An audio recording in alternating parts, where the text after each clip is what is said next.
The wedding hall went dead quiet. Then Nkechi's laugh cut through like a blade. Her stepdaughter Amara stood rigid in a borrowed dress, safety pins glinting at the waist. Beside her, groom Kelechi wore dusty farmer's boots and sun-darkened hands. Between his feet sat a worn leather satchel, stuffed with papers nobody thought to question. "Look at this beautiful match," Nkechi announced, her voice honey-sweet with poison. "My own daughter Adaizi marries the governor's son next month. But Amara?" She gestured at the couple like presenting evidence. Some girls aim high. Others take what mercy offers.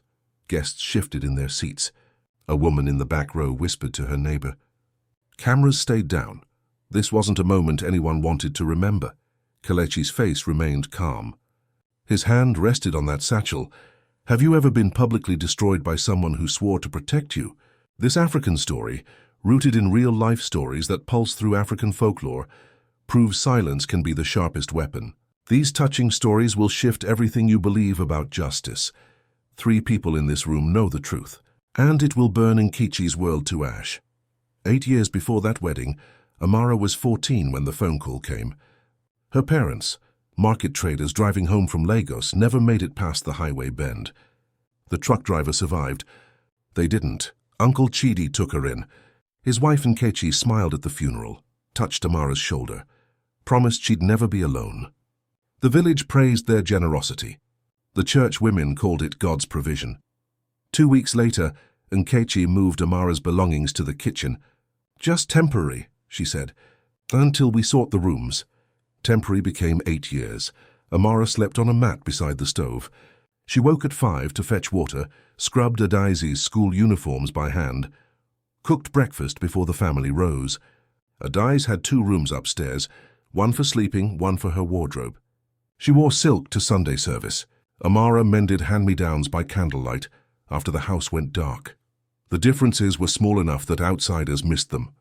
But Amara felt each one like a paper cut, tiny, constant bleeding. When she turned 18, she found courage during dishwashing. "Mama Nkechi, my father used to mention money.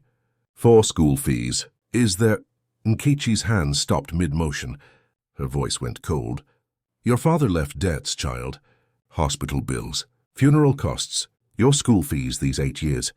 We covered everything. You should be grateful you have a roof." Amara's throat closed. She nodded. "Return to scrubbing plates." She never asked again. The trap formed on a Tuesday morning 3 weeks before the wedding. "Amara." "Come." Nkechi's voice from the parlor, bright, almost excited. A man sat on the sofa, mid-20s, broad shoulders, work clothes that smelled of sun-baked earth.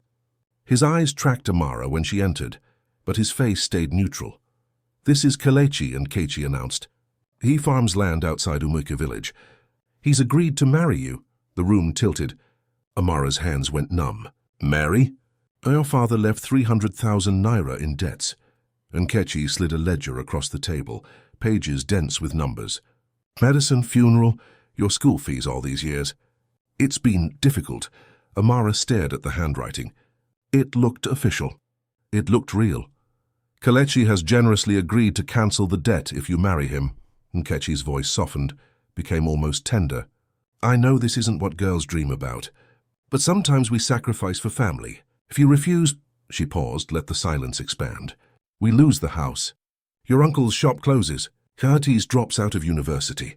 Amara's pulse hammered in her ears. She looked at Kelechi. He hadn't spoken, hadn't moved. His gaze held hers, not cruel, not hungry. Something else. Something she couldn't name. "I need time," she whispered. "Sunday," Nkechi said. 4 days. "That's fair, isn't it?" Kelechi stood, nodded once at Amara and left. Amara sat frozen long after the door closed. 4 days crawled past. Amara prayed until her knees ached against the concrete church floor. She asked God why mercy always looked like punishment, why protection felt like a cage. No answer came. Just silence and the ticking kitchen clock. On Saturday evening, she told Nkechi yes. Nkechi smiled, pulled her into a brief hug that smelled of expensive perfume. "You're doing the right thing. You'll see." Sunday afternoon, one day before the wedding, someone knocked. Amara opened the door. Kelechi stood there holding a small package wrapped in old newspaper. Her eyes were still red from crying. She tried to hide it, failed. Brought something, he said, extended the package. She unwrapped it slowly. Inside, a notebook, used pages slightly yellowed, and 2 black pens. Her breath caught. I don't understand. I saw you 3 weeks ago at the market, Kelechi said, his voice low and steady. You were writing in the margins of a church bulletin. Small, careful letters. Figured you might want actual paper. He adjusted his shoulder bag. For after we marry. Amara stared at the notebook. Her hands trembled. You noticed that? I notice things. He met her eyes. See you tomorrow, Amara. He walked away before she could respond. That night she held the notebook against her chest and wept. Not from sadness. From something more dangerous, hope. In 8 years, no one in Nkechi's house had asked what she liked, what she needed, what she dreamed. A stranger she was being sold to had seen her in a crowd, had seen her. The wedding morning arrived cold. Grey clouds pressed low over Umweke. Amara dressed alone in the tiny bedroom, the one Nkechi had moved her to 2 days prior, so guests wouldn't know she slept on the kitchen. Flor Nkechi appeared with a borrowed dress. My church friend loaned it. It's clean. The fabric gaped at Amara's waist, hung loose at her shoulders. She used safety pins, fingers shaking so hard she pricked her thumb twice. Blood spotted the white fabric. She dabbed it with spit and cold water until the stain faded to pale pink. No makeup. No bridesmaids. No mother to fix her hair. She stared at the bathroom mirror, cracked down the center from when a daze had thrown a hairbrush in anger last year, and barely recognized the girl staring back. Downstairs, Nkechi was already on the phone planning a Daisy's future wedding. At least 300 guests, she was saying. The governor's son deserves a proper ceremony. The community hall filled with 40 people. 40. Most came out of pity or curiosity, not celebration. Kelechi arrived in an old pickup truck, dust on his boots, a worn leather satchel slung over one shoulder. He set it on the floor beside the makeshift altar. Nobody looked twice. Just a farmer's bag. Work papers, probably. Nothing important. The pastor spoke quickly. Vows were exchanged. Amara's voice barely carried past the first row. When it finished, Nkechi stood to give a toast. Family is complicated, she began, her smile wide and warm for the cameras. Some daughters aim high. Scholarships, ambition. Big dreams, others. She gestured vaguely at Amara. Others teach us humility, gratitude. We love them both, just differently. A few guests laughed nervously. Most stared at their plates. Amara felt heat crawl up her neck, felt every eye, felt herself shrinking. Kelechi's hand found hers under the table. Squeezed once, released. She looked at him. His face was calm, almost peaceful, like he knew something she didn't, like he was waiting. The reception lasted 90 minutes. No dancing. No speeches from Amara's side. She had no one. When it ended, Kelechi helped her into the truck. The satchel went in the back seat. As they drove away, Amara watched Nkechi in the side mirror. She was already walking toward a daze, phone pressed to her ear, smile bright as midday sun. The girl on the kitchen floor was gone. The inconvenient debt was cleared. Nkechi had won, or so she thought. Kelechi's farmhouse sat 2 kilometers outside Umweke, down a red dirt road that turned to rust-colored mud when it rained. 2 rooms, tin roof that pinged when birds landed, walls the color of old bones. Inside smelled like sun-dried wood and kerosene lamps. Kelechi carried Amara's single bag, everything she owned, and set it on the bed in the smaller room. This one's yours. I'll take the other. You need privacy. No pressure. Amara stared at the space. A room, her own room. 4 walls and a door that closed. We're married, she said quietly. We are. He nodded. But that doesn't mean I ignore what you need. Take your time. He left, closing the door softly behind him. Amara sat on the edge of the bed, hands in her lap, and cried until her throat went raw. Not from sadness. From the shock of being treated like a person instead of a problem. The first week passed in careful silence. Kelechi woke before dawn, worked fields she couldn't see from the house, returned after sunset smelling of turned earth and sweat. He washed at the outside pump. She heard the splash of cold water, his sharp intake of breath. He cooked simple meals. Twice he asked her preferences. Tea or coffee? Do you like pepper in your stew? Questions so small they felt enormous. She'd forgotten she was allowed to want things. He never shouted, never demanded. When she offered to cook the third night, he thanked her, but said she didn't owe him labor. "You live here now," he told her, pulling weeds from a small garden plot behind the house. "That's not something you have to earn." Amara didn't know what to do with kindness that expected nothing back.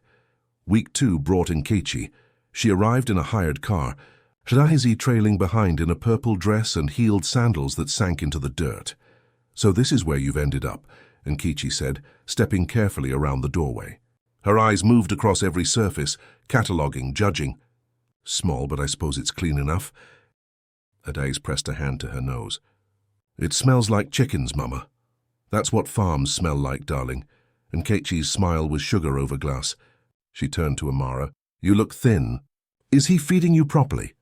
"We're fine," Amara said. "Fine." Nkechi repeated the word like testing its weight. "Well, you made your choice. Some girls marry up, others—" She waved vaguely at the tin roof. "Others marry reality." Adaze clutched her mother's arm. "Can we go?" "I'm getting dust on my shoes." Nkechi kissed her daughter's temple. "Of course, my love." She glanced back at Amara. "Next time we visit, prepare something better than tea and plain bread. A wife reflects her husband, even if there's not much to reflect." They left in a cloud of perfume that smelled like money.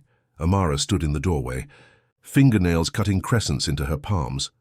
Kelechi appeared beside her, still holding the hoe he'd been using in the garden. "You all right? Why did you really marry me?" The question came out sharper than she intended. He leaned the hoe against the wall. "I told you. I saw who you are. That's not an answer. It's the only one I have right now." His voice stayed level, gentle. "You'll understand eventually." He walked back to the garden, leaving her with more questions than before. Week 3 brought the market. Kelechi needed supplies: cement, nails, seed packets.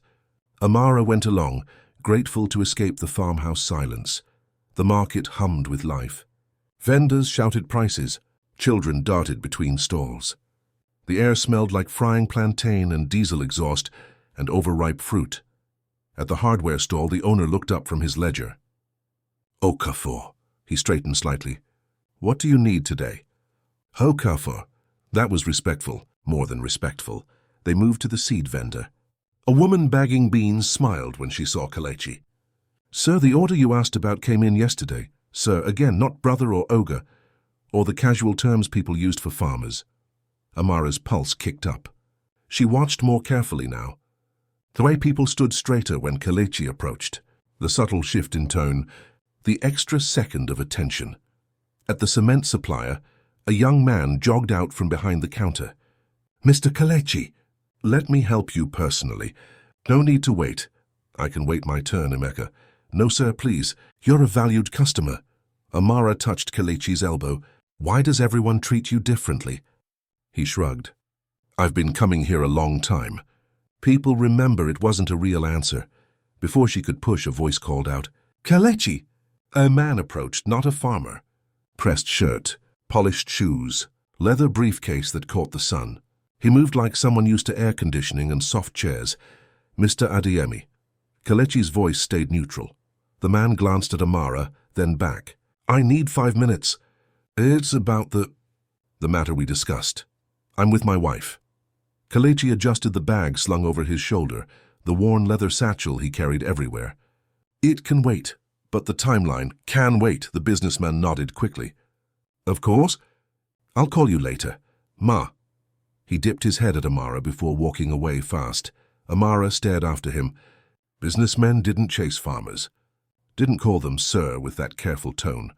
Kelechi, "Let's eat," he said, steering her toward a food stall. "You haven't had lunch." He changed the subject so smoothly she almost missed it. Almost. That night, Amara couldn't sleep. She lay in her narrow bed, replaying every strange moment. The titles, the respect, the businessman with his expensive briefcase and nervous voice. Around midnight, she heard movement in Kelechi's room. She shouldn't look.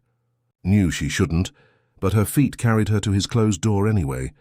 Light showed through the gap at the bottom. Soft sounds, papers rustling. A chair creaking. She pressed her ear to the crack, more rustling. Then Kelechi's voice, low. "Yes, the transfer's confirmed." "No, next quarter." "I'll sign Monday." Silence. He was on the phone. "Tell them the offer stands." 3 years, same terms, non-negotiable. Another pause. Good. Send the documents to my lawyer. Yes, that address. Thank you. A click. Phone call ended. Amara's heart hammered. Transfers, offers, lawyers. Farmers didn't have lawyers. She shifted her weight. The floorboard creaked. The light under the door went out. She fled back to her room, dove into bed, pulled the thin blanket up to her chin. For a long time she lay there, staring at the ceiling, trying to fit the pieces together. They wouldn't fit.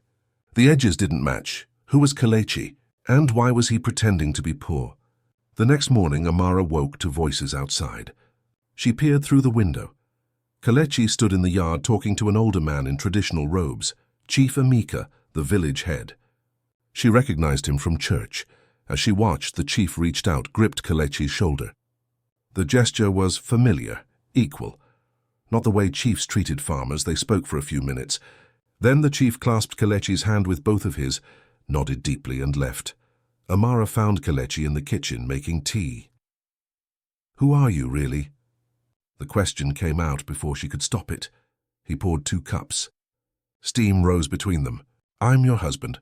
That's not. It's the answer I'm giving. He handed her tea. Their fingers brushed.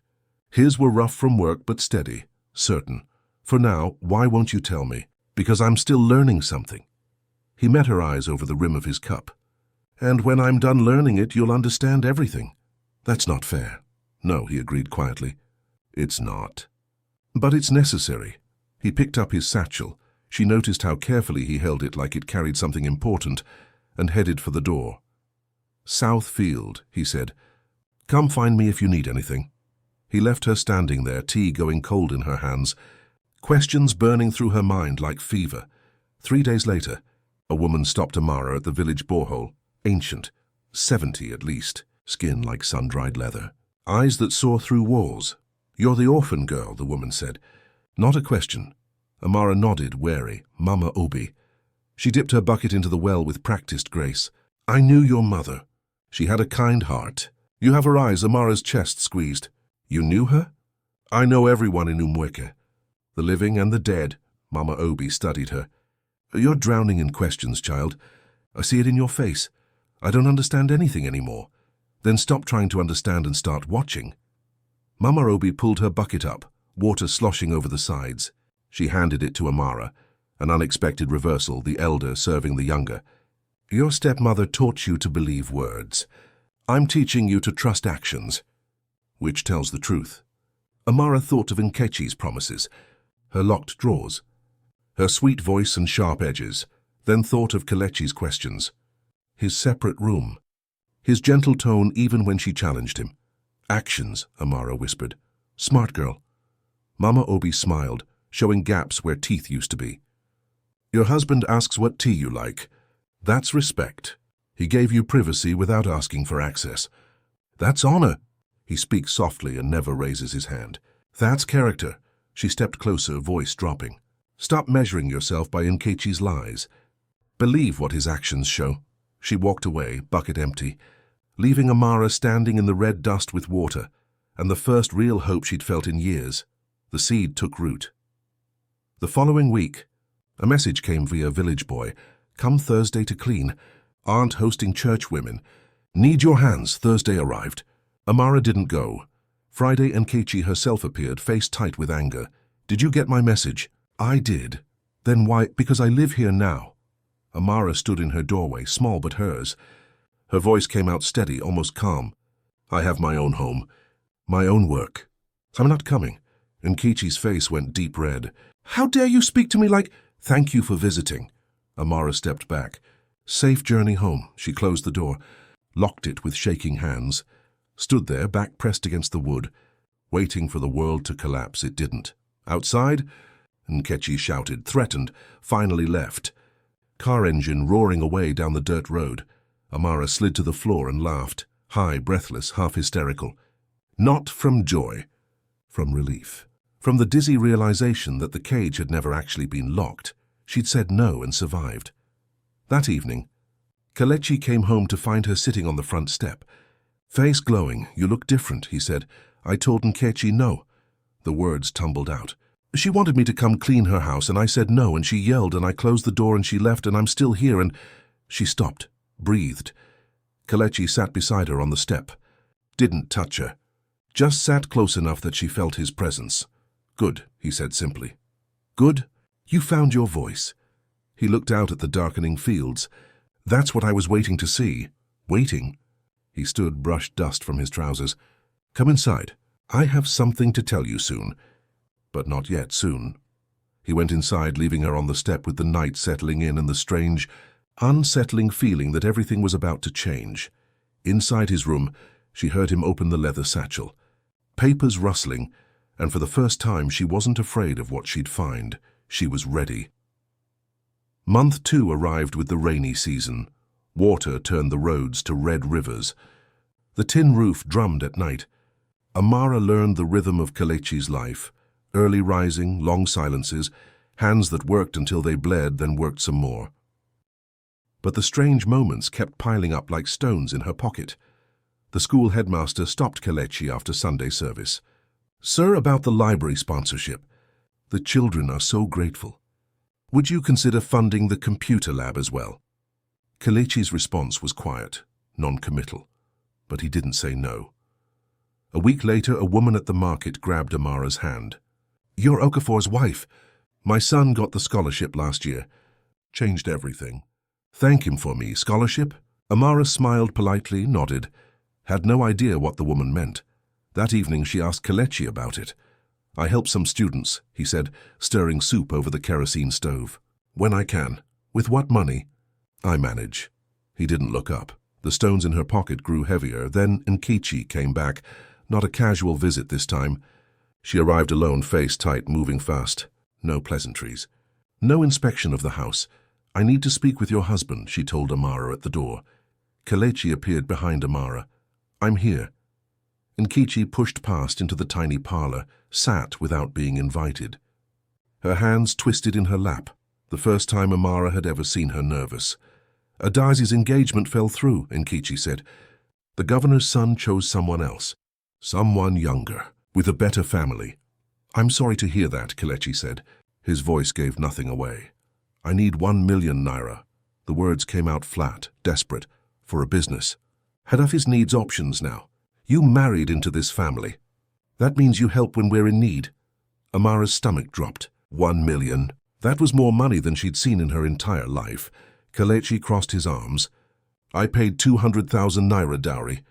"As you demanded." "We're settled." 200,000 is nothing." Kelechi's voice rose. "You're married to my stepdaughter. You have obligations." "I have no obligations to you." His voice stayed level, cold. "You sold Amara to clear what you called a debt." "A debt that never existed?" "We both know that." "The transaction is complete. I owe you nothing." Nkechi stood, face flushing dark. "Where would a farmer get 1 million naira anyway?" "You're delusional. You live in a shack. You work dirt. Stop pretending you're something you're not." She grabbed her purse, turned to Amara. "This is what you chose. Poverty and a man with fantasies. Don't come crying to me when you're starving." She slammed the door hard enough to rattle the frame. Amara stood frozen. Her hands shook. "Kelechi, not yet." He picked up his satchel from beside the sofa. "But soon. I promise." He walked to his room and closed the door. Amara couldn't breathe right for the rest of the day. Questions piled up until they choked her. The respect. The titles. The businessman. The scholarships. The way Kelechi had said, "Transaction complete," like he'd done this before. Like he understood negotiations and leverage and power. That night she lay awake until her eyes burned. Around 11 she heard his door open. Footsteps. Then a soft knock on her door. "Amara?" His voice low. "Are you awake?" She sat up. "Yes. Can I come in?" She pulled the blanket around her shoulders. "So okay." He entered carrying the leather satchel, set it on the floor. Sat on the edge of her bed, not close enough to crowd her, far enough to give space. For a long moment he just breathed.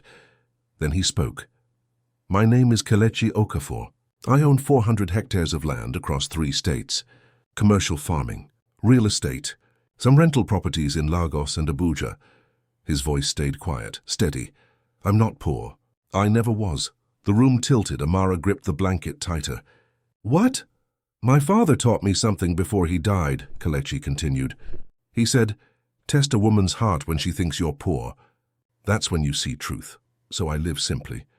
I dress down. I watch people. You lied. I wore old clothes, he met her eyes. I never lied about who I am. I just didn't correct what people assumed. Amara's throat closed. Why did you marry me? Because 3 months before Nkechi approached me, Mama Obi stopped me at the market. Kelechi's hands rested on his knees, steady. She told me Nkechi was looking for someone to dispose of an orphan girl. Her words. Mama Obi said, before you decide, watch the girl yourself. So you watched me. I did. He nodded. I saw you help a woman whose water bucket broke. Saw you give your lunch to a child begging outside the pharmacy.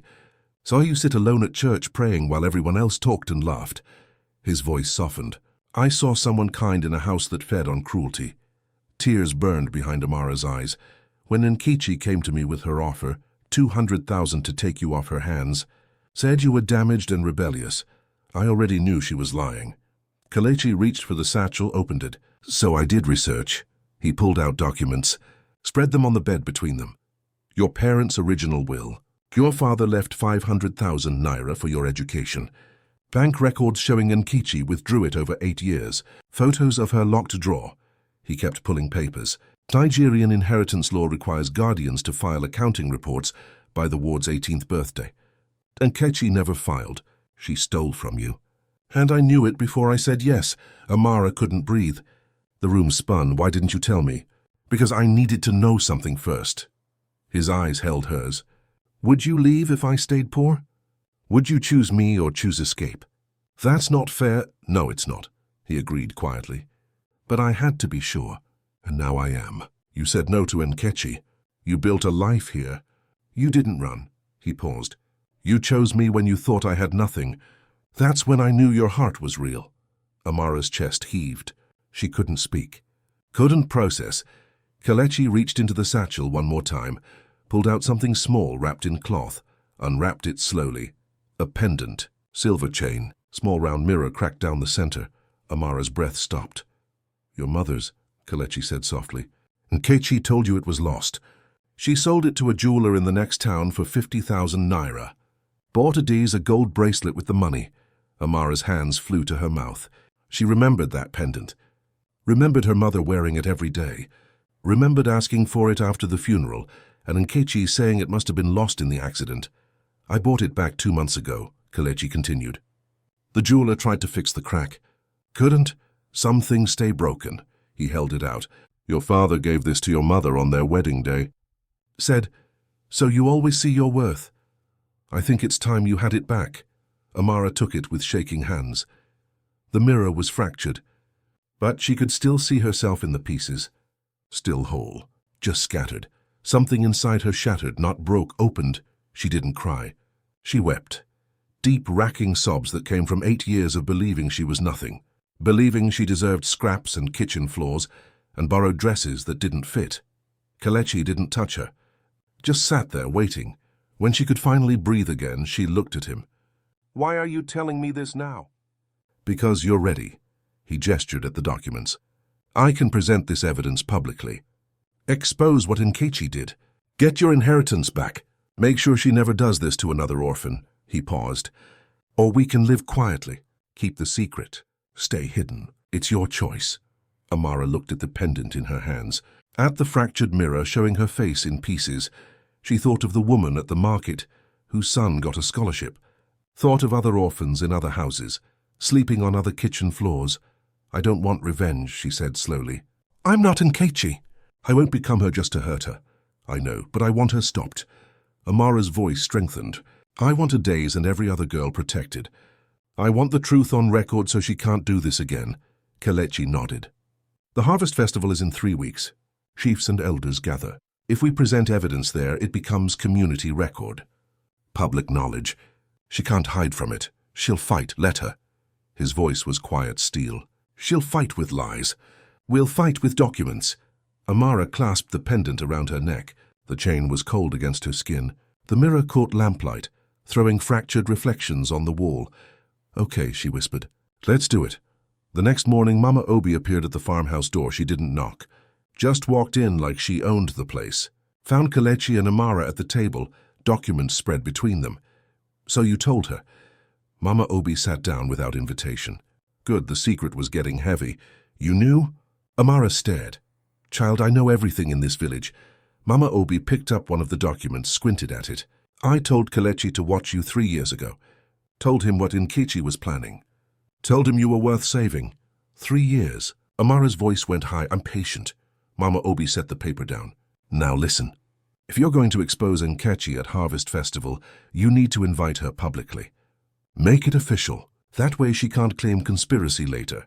Invite her to her own humiliation." Kelechi raised an eyebrow. "Exactly." Mama Obi smiled, sharp and knowing. "Send a message through the church women.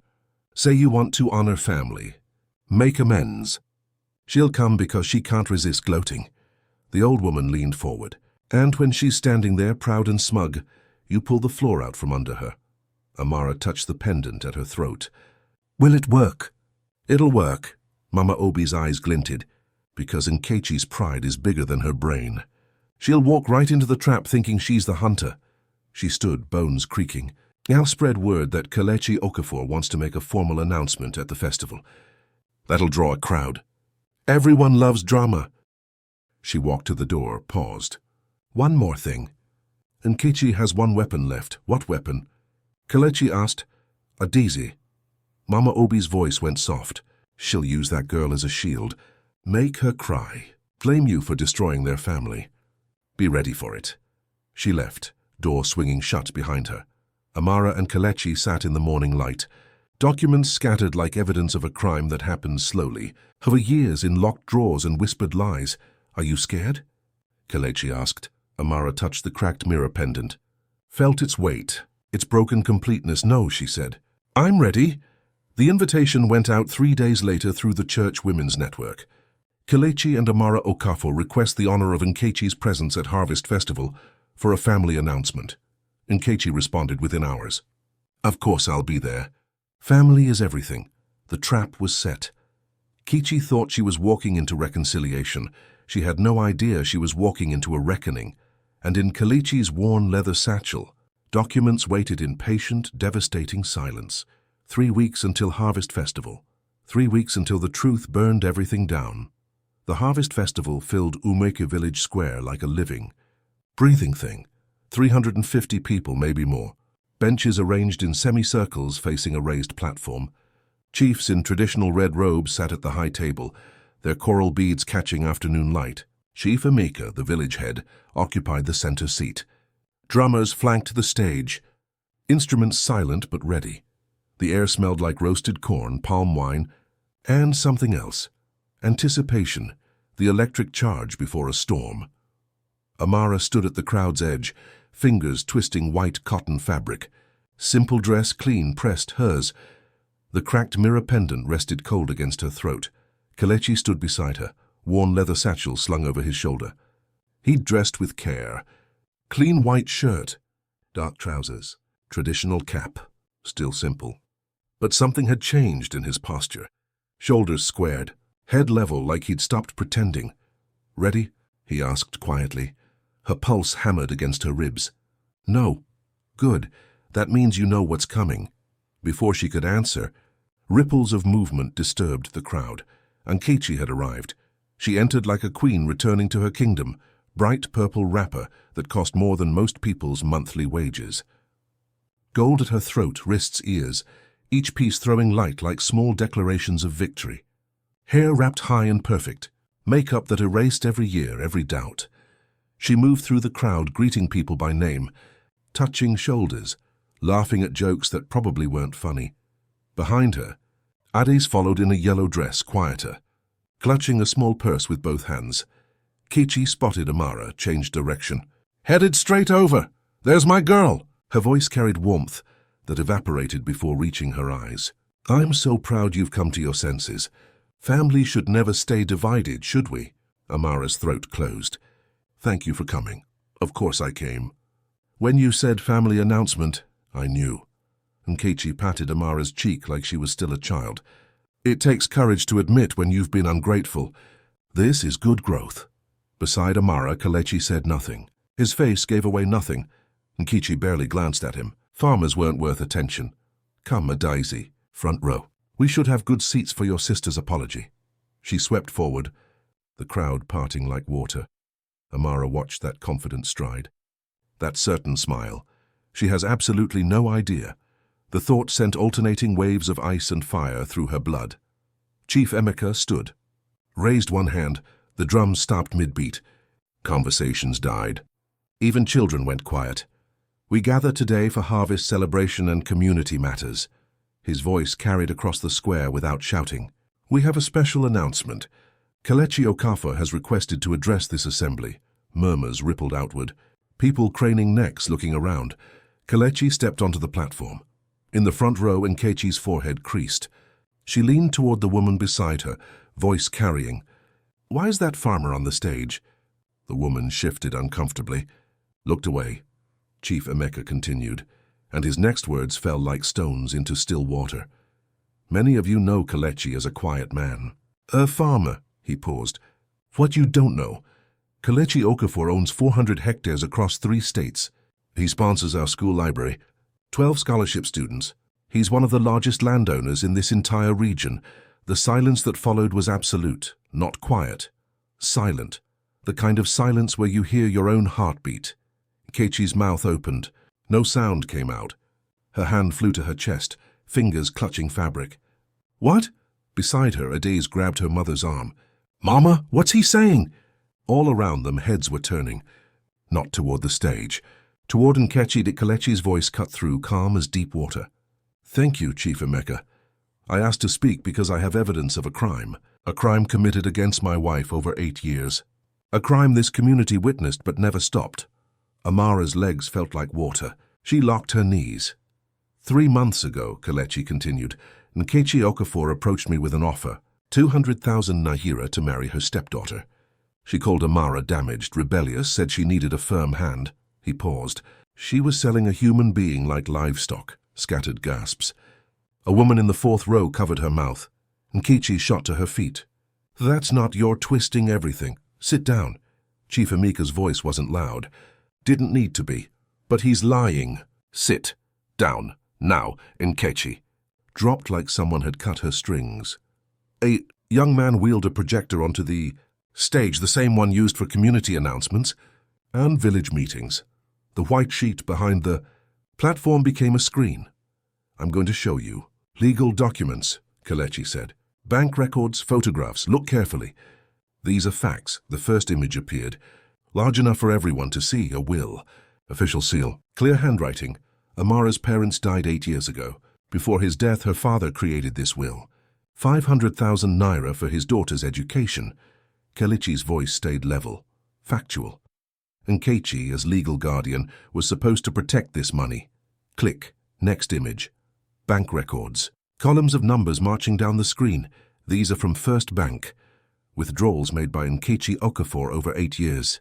His finger traced the screen. School fees for Adaise. University costs for Adaise. Gold jewelry. Car payment. Total 485,000 Naira. None spent on Amara. The collective inhale was audible. 350 people breathing in at once. Nkechi was on her feet again. I used that money for the household. I fed her, clothed her. She lived under my roof. You fed me scraps. Amara's voice, she hadn't planned to speak yet. The words just came, clear, steady. She stood. Walked to the platform on legs that somehow held her. Kelechi stepped aside, making space. Amara turned to face the crowd. To face Nkechi. You made me sleep on the kitchen floor until I was 16. You gave me Adaise's torn dresses and told me to be grateful. Her voice didn't waver, didn't rise. And you told the village I was cursed because my parents died. You said I should thank God someone took me in. Tears ran down her face, but her voice stayed level. When I asked about my father's money, you showed me a ledger full of invented debts. You made me believe I owed you, that I was worth less than nothing. In the front row, Mama Obi's face was wet. Other women were crying too. Men stared at their hands. You sold me for 200,000 Naira. Like I was property. She stopped there. Didn't add like I was nothing. Didn't need to. Everyone heard it anyway. Kelechi stepped forward. Nigerian law, the administration of estates law, requires guardians managing orphan assets to file reports with probate court by the ward's 18th birthday. New image. Court document. Official header. This is a search of court records. Nkechi Okafor never filed. Never reported. She was legally required to. She didn't. He paused. That's not just theft. It's criminal mismanagement of a miner's estate. Chief Emeka leaned forward, face carved from stone. Nkechi, do you deny these bank records? Silence. Do you deny you never filed with the court? Nkechi's mouth worked. No words came. Do you deny selling this girl for money? More silence. Then Adai stood. Her voice came out small, shaking. Mama. She was crying. Mama, you told me the money was ours. You said Amara's father left debts. You said we deserved it because we took her in. Nkechi whirled on her daughter. Adai's, be quiet. You bought me a car with her school money. Adai's voice broke. You told me she was getting an education. You lied to me. I gave you opportunities she didn't deserve. Nkechi's control shattered like glass. She's nobody. Small trader's daughter. We elevated her. We gave her a kitchen floor, Mama Obi called out. You gave her a floor and told yourself it was charity. We all saw it. And we stayed silent. Shame on all of us. Murmurs of agreement rolled through the crowd. Women nodding. Men looking sick. Nkechi's face twisted. She turned on Amara. Everything refined and polished burned away. You ungrateful, after everything. She moved fast, arms swinging back. Time slowed. Amara saw the hand coming. Saw the rage in Nkechi's eyes. Saw the gold rings that would split skin, didn't flinch. Kelechi's hand shot out. Caught Nkechi's wrist mid-arc. Don't. One word, quiet, absolute. Nkechi jerked back, stumbled. Adais caught her mother before she fell. Mama, stop, Adais was sobbing. Please, stop. Nkechi looked at her daughter, at the crowd of silent witnesses, at the documents glowing on the screen, evidence that couldn't be shouted down or explained away. Something inside her collapsed. She folded into the chair, hands covering her face, shoulders shaking. Chief Emeka stood. The authority in his posture made the crowd go still again. Nkechi Okafor, effective immediately, you are removed from the Women's Council. His voice carried to the back rows. You will return 500,000 naira, plus 150,000 in accumulated interest. Total 650,000. You have 60 days. I don't have it, then your shop will be seized and sold at auction. No room for negotiation. You will also write a formal public apology. It will be posted at the village square for 6 months. And you will appear before probate court to answer for your violations. He turned to address everyone. From today, any guardian managing an orphan's inheritance must file annual reports with this council. We will review. We will verify. We will not look away again. Applause started slowly, then built. Not celebration. Something heavier. Acknowledgement, collective guilt being faced. Chief Emeka looked at Amara. His expression softened. Do you wish to speak further? Amara reached up, touched the pendant at her throat. The cracked mirror caught the afternoon sun, threw fractured light across the crowd, small rainbows dancing on faces. Clothes, hands. Just one thing, Amara said. She looked directly at Nkechi, at Adaize, at 350 witnesses. I forgive you. The square went completely still. Not because you deserve it. Her hand stayed on the pendant. I forgive you so I don't carry your poison anymore.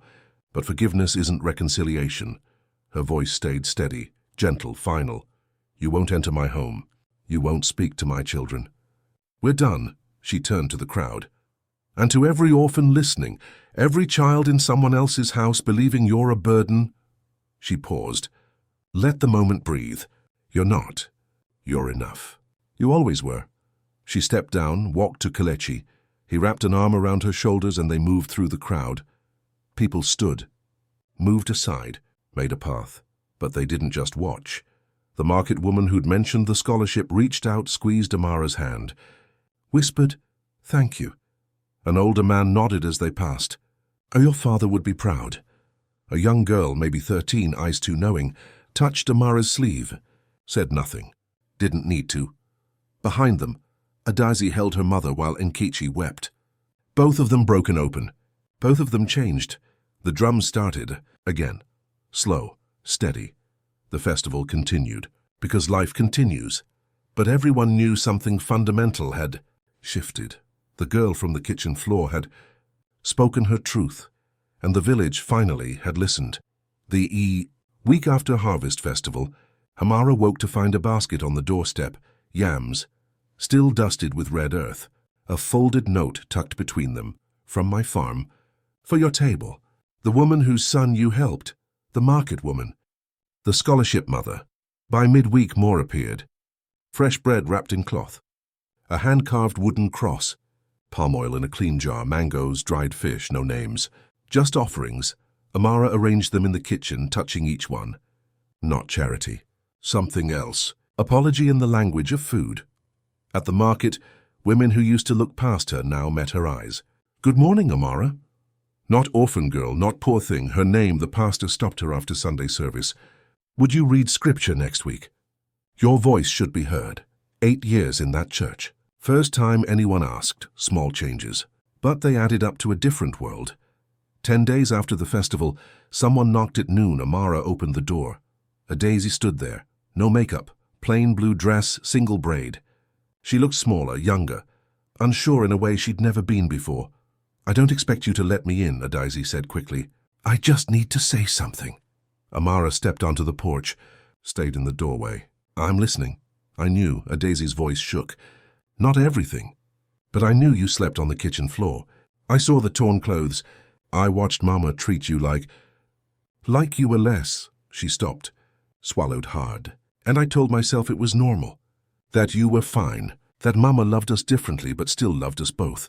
Her eyes were red-rimmed, dry but raw. I'm not asking forgiveness. I know I helped hurt you.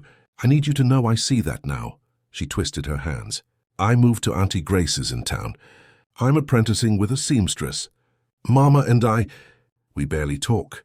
Amara studied her, saw genuine regret, also saw something new, a person starting to think for herself instead of echoing her mother's voice. I'm glad you're learning a trade, Amara said carefully. Not warm but not cold. I'm glad you're choosing your own path. How did you survive? The question burst out. All those years. How did you not become bitter? Amara touched the pendant at her throat. I almost did. But someone taught me to watch what people do, not what they say. That saved me. Mama Obi told me the same thing last week. A Daisy's smile was small, sad. Said I need to stop borrowing Mama's worth. Find my own, she's right, I should go. A Days backed down a step, paused. Thank you for not hating me. I don't hate you. Amara's voice softened slightly. But I can't teach you how to heal either. You need to find that yourself. A Daisy nodded. I understand. She turned, walked 3 steps, stopped without looking back. I'm glad he chose you. You deserved someone who saw you. She left before Amara could answer. Kelechi appeared at Amara's shoulder. You were kind, but you didn't give her what she wanted. Boundaries aren't walls, Amara said quietly. Just clear lines, he smiled. Who taught you that? You did. When you gave me my own room. 2 weeks later, Mama Obi appeared. She found them at the kitchen table surrounded by papers, 2 cups of tea going cold. Planning something. She sat without invitation, peered at the documents. Scholarship fund, Kelechi said. 650,000 naira. Amara's inheritance. We're funding 12 orphan girls per year. School fees, books, mentorship. Mama Obi traced a finger down one form. 12 girls. That's good. She looked up. But why give it away? Your father meant that money for you. Amara had wrestled with this question for days. Because hoarding it means she wins, Amara said slowly. Nkechi wanted me to believe I was worthless. If I keep this money locked away, scared, protecting it, I'm still living like I'm worthless. But if I use it to lift other girls, she paused, then I'm proving she was wrong. Not just about me, about all of us. Mama Obi's weathered face creased into a smile. Choosing peace after winning the war. That's wisdom. Is that scripture? Kelechi asked. No, just life. She stood, joints popping. You'll be fine. Both of you. At the door she turned. One thing. Nkechi paid the money. Wrote the apology. But wounded pride rots slow. Takes years. Don't expect transformation. Just watch yourselves. She left, walking stick tapping away down the path. Amara looked at Kelechi. Should we be worried? About Nkechi? He shook his head. We can't control her healing. Only ours. True. But Amara wondered. 3 days after Mama Obi's visit, Amara went to the market for vegetables and saw Nkechi. She was at the fabric stall, sorting through Ankara prints. Her movements were smaller, constrained. The bright purple and gold were gone, replaced with simple brown wrapper. No jewelry except small earrings. Their eyes met across the market. For a long moment, neither moved. Then Nkechi looked away first. Picked up her basket, walked in the opposite direction, shoulders hunched. No greeting. No confrontation, just avoidance. Amara stood there holding her basket of tomatoes, feeling something unexpected, not satisfaction. Not quite pity either, just release. She didn't need Nkechi to apologize again, didn't need her to transform into someone good. Nkechi's healing, or lack of it, wasn't Amara's burden anymore. She bought her vegetables and went home. A month later, they chose the first 12 scholarship recipients. Amara met each girl individually in the church community room. Ages 14 to 19, all orphans, all living in situations that felt too familiar. The third girl, 16, named Kioma, eyes that tracked every exit, sat across from Amara with arms crossed. "Why are you doing this?" Kioma's voice was flat, suspicious. "Because someone needed to," Amara said simply. "Nobody does anything for free." "You're right." "I'm not." Amara leaned forward. "I'm doing this because 8 years ago I needed someone to do it for me. And no one did. So now I'm doing it. That's the cost." Kioma's jaw worked. "What do you want from us?" "I want you to finish school, learn a trade, build a life that's yours." Amara touched the cracked mirror pendant.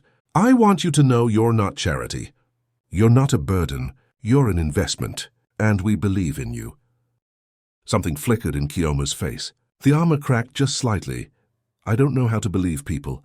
"I didn't either," Amara said quietly. "But here's what I learned. Watch what people do. Anyone can say nice things. Watch their actions. If they match their words, maybe trust a little." Kioma looked at her for a long moment, then nodded once. "Okay, I'll try. That's all I ask." That evening, Amara stood in the farmhouse doorway. Expanded now, 4 rooms. Solid foundation, watching the sun sink behind distant hills.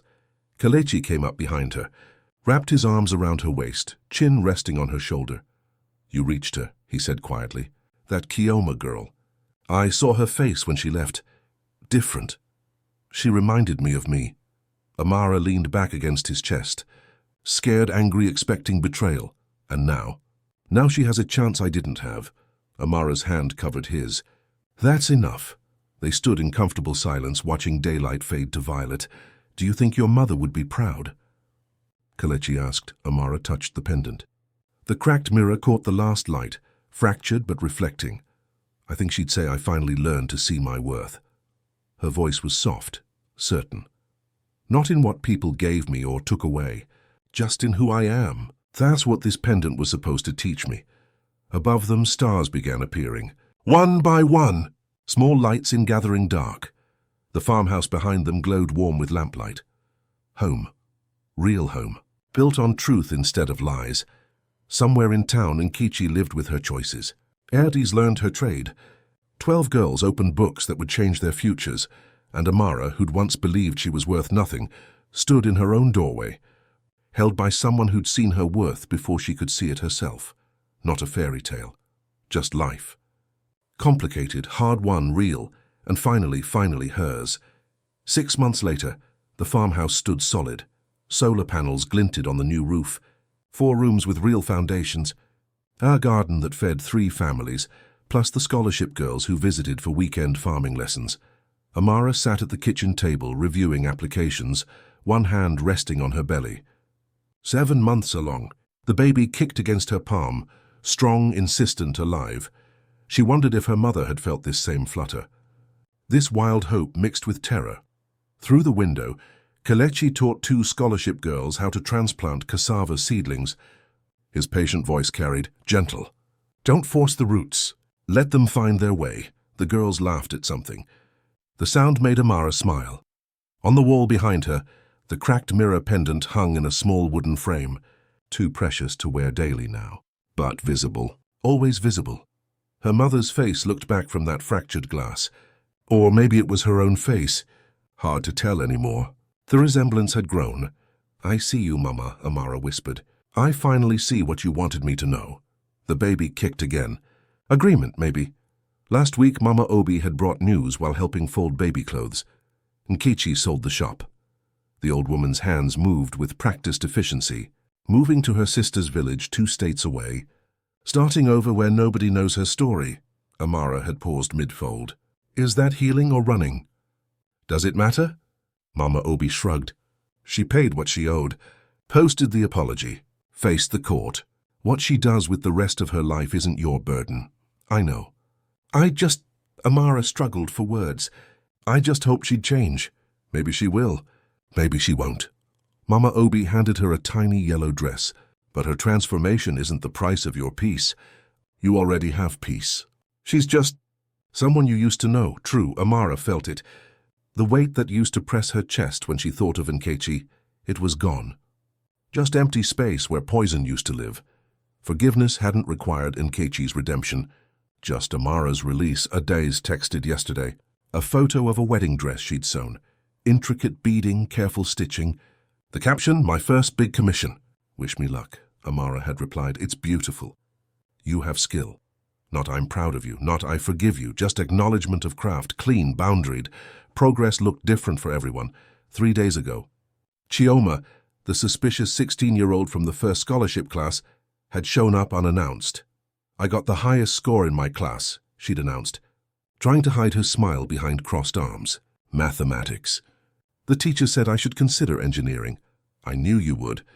Amara had been kneading dough for dinner. Flour dusted her forearms. Knew I'd what? Get high scores or consider engineering? Both. Because you're a fighter. Amara shaped the dough into balls. Fighters adapt. They study the system, then beat it at its own game. Chioma had watched her hands work. You really think I could be an engineer? I think you could be anything. Amara looked up, met her eyes.